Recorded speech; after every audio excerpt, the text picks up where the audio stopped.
നമസ്കാരം, നമ്മുടെ പുതിയൊരു എപ്പിസോഡിലേക്ക് ഏവർക്കും സ്വാഗതം.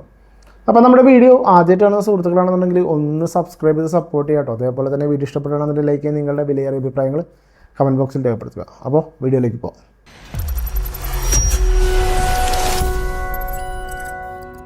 അപ്പോൾ നമ്മുടെ കോട്ടയം തിരുവാതിക്കലിൽ നിന്നൊരു ഇരട്ട കൊലപാതകം നടന്നിരിക്കുകയാണ്. നാടിനെ നടുക്കിയ ഒരു കൊലപാതകങ്ങളിൽ ഒന്നെന്ന് വേണമെങ്കിൽ വിശേഷിപ്പിക്കാവുന്നൊരു കൊലപാതകമാണ് നടന്നിട്ടുള്ളത്.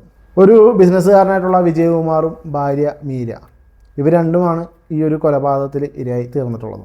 അപ്പോൾ ആരാണ് കൊന്നിരിക്കുക? അതാണ് ഇപ്പോഴത്തെ ചോദ്യചിഹ്നം. കൊലപാതകി ആര്? പണ്ട് ഈ ഒരു വിജയകുമാറിൻ്റെയും മീരയുടെയും വീട്ടിൽ ജോലിക്ക് നിന്നിട്ടുള്ള ഒരു അസം സ്വദേശി അമിത്, അദ്ദേഹത്തിൻ്റെ നേർക്കാണ് എല്ലാവരുടെയും വിരൽ ചൂണ്ടുന്നത്. അദ്ദേഹമാണ് കൊലപാതകി എന്ന് പറയുന്ന ആളുകളും ഉണ്ട് എന്നാണ് ഞാൻ പറഞ്ഞു വരുന്നത്. അപ്പോൾ അതിലേക്കൊക്കെ നമുക്ക് വരാം. എല്ലാ ദിവസവും രാവിലെ ജോലിക്ക് വരുന്നത് പോലെ തന്നെ രേവമ്മ ഇന്നും ഈ വിജയകുമാറിൻ്റെയും മീരയുടെയും വീട്ടിലേക്ക് വന്നിരിക്കുകയാണ് ജോലിക്ക്. പെട്ടെന്ന് ഈ ഒരു വീടിൻ്റെ വാതിൽ തുറക്കുമ്പോൾ കാണുന്നത് സ്വീകരണ മുറിയിൽ വിജയകുമാർ മരണപ്പെട്ട് കിടക്കുന്നു.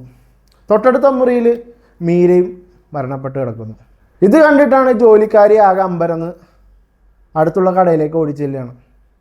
ഈ വിവരം അവിടെ അറിയിക്കുന്നു. അങ്ങനെ നാട്ടുകാർ ഈ വിജയകുമാറും മീരയും മരണപ്പെട്ട വിഷയം അറിയുകയാണ്. ഈ വിജയകുമാറും മീരയും മരണപ്പെട്ടിട്ടുള്ളത് അതിക്രൂരമായിട്ടുള്ള പീഡനങ്ങൾക്കൊടുവിലാണ്. കാരണം അവരുടെ മുഖം അതിക്രൂരമായി വികൃതപ്പെടുത്തിയിട്ടുണ്ട്. അപ്പോൾ ചോദ്യം ഇതാണ്, ഇതൊരു മോഷണത്തിന് വേണ്ടിയിട്ടുള്ള കൊലപാതകമാണോ? അല്ല, ഇതൊരു മോഷണത്തിന് വേണ്ടിയിട്ടുള്ള ഒരു കൊലപാതകമേ അല്ല. ആരോ അവരുടെ വൈരാഗ്യം തീർത്തിട്ടുള്ള ഒരു കൊലപാതകമാണ്. അങ്ങനെ പറയാൻ കാരണമുണ്ട്. കാരണം മോഷണത്തിന് വേണ്ടി നടന്നിട്ടുള്ള കൊലപാതകമാണെന്നുണ്ടെങ്കിൽ അവിടെ നിന്നും സ്വർണം, പണം ഇതൊക്കെ നഷ്ടപ്പെടേണ്ടതായിരുന്നു. പോലീസിൻ്റെ പ്രാഥമിക അന്വേഷണത്തിൽ ഇത്തരം കാര്യങ്ങളൊന്നും നഷ്ടപ്പെട്ടിട്ടില്ല എന്നാണ് അറിയാൻ കഴിഞ്ഞിരിക്കുന്നത്. അപ്പോൾ ഇതൊരു മോഷണത്തിന് വേണ്ടിയിട്ടുള്ളൊരു കൊലപാതകമല്ല, മറിച്ച് ഇതൊരു വൈരാഗ്യം തീർക്കലാണെന്നുള്ളത് പോലീസിൻ്റെ പ്രാഥമിക അന്വേഷണത്തിൽ തെളിഞ്ഞിരിക്കുകയാണ്. അപ്പോഴാണ് എല്ലാവർക്കും സംശയമായിട്ടുള്ളത്.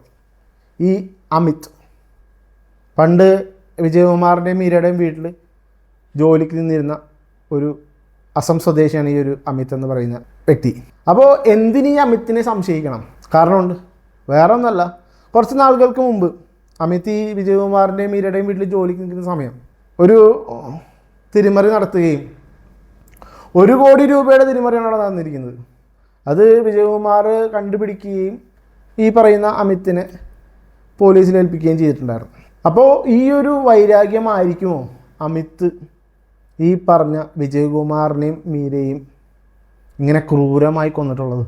പക്ഷെ ഞാൻ ചോദിക്കുകയാണ്, ഈ അസം സ്വദേശിയായിട്ടുള്ള ഈ ഒരു അമിത് അദ്ദേഹം കൊന്നിട്ടുണ്ടെങ്കിൽ, കാരണം ഈ ഒരു കൊലപാതകം നടക്കുന്നത് തലേദിവസം രാത്രിയാണ്, ഏകദേശം 9, 10, 11 മണി എന്ന് കണക്കാക്കിക്കോ.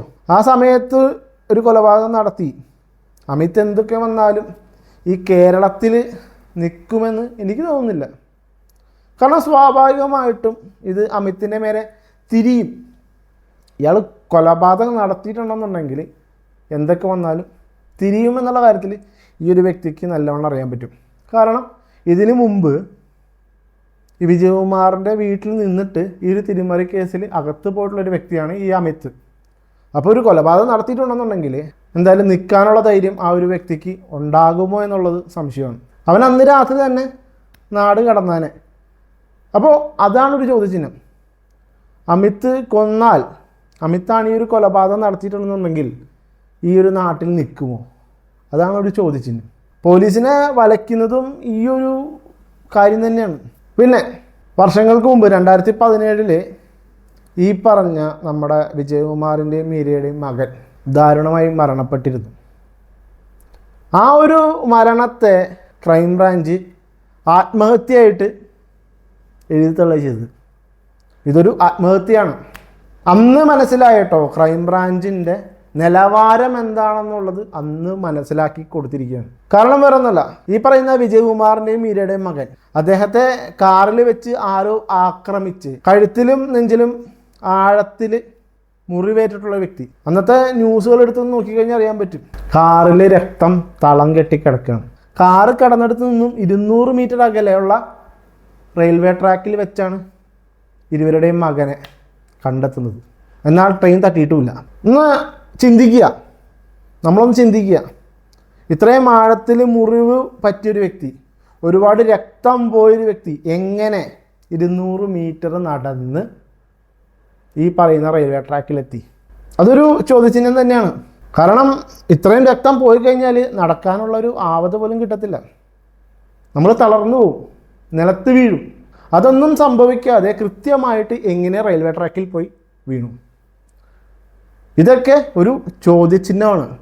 ഞാൻ പറയില്ലേ, ക്രൈംബ്രാഞ്ചിൻ്റെ നിലവാരം അന്ന് മനസ്സിലാക്കി. കാരണം ഈ ഒരു അന്വേഷണം എവിടെയും എത്തിയില്ല ക്രൈംബ്രാഞ്ചിൻ്റെ. അപ്പോൾ ഇതൊരു ആത്മഹത്യയായിട്ട് എഴുതി തള്ളി. എന്നാൽ വിജയകുമാറിനും ഭാര്യയ്ക്കും അറിയാം ഇതൊരു ആത്മഹത്യയല്ല, തീർത്തും ഒരു കൊലപാതകമാണ്. അങ്ങനെ ഈ ഒരു വിജയകുമാർ കോടതിയെ സമീപിച്ചു.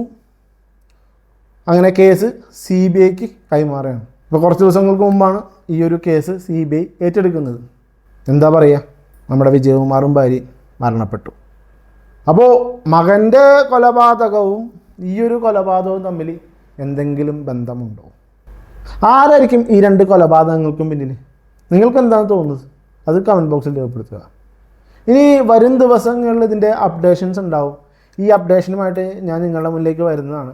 അപ്പോൾ നമ്മുടെ ചാനൽ എല്ലാവരും ഒന്ന് സബ്സ്ക്രൈബ് ചെയ്യുക, സപ്പോർട്ട് ചെയ്യുക. വീഡിയോ ഇഷ്ടപ്പെടുകയാണെന്നുണ്ടെങ്കിൽ ലൈക്ക് ചെയ്യുക. Okay, by.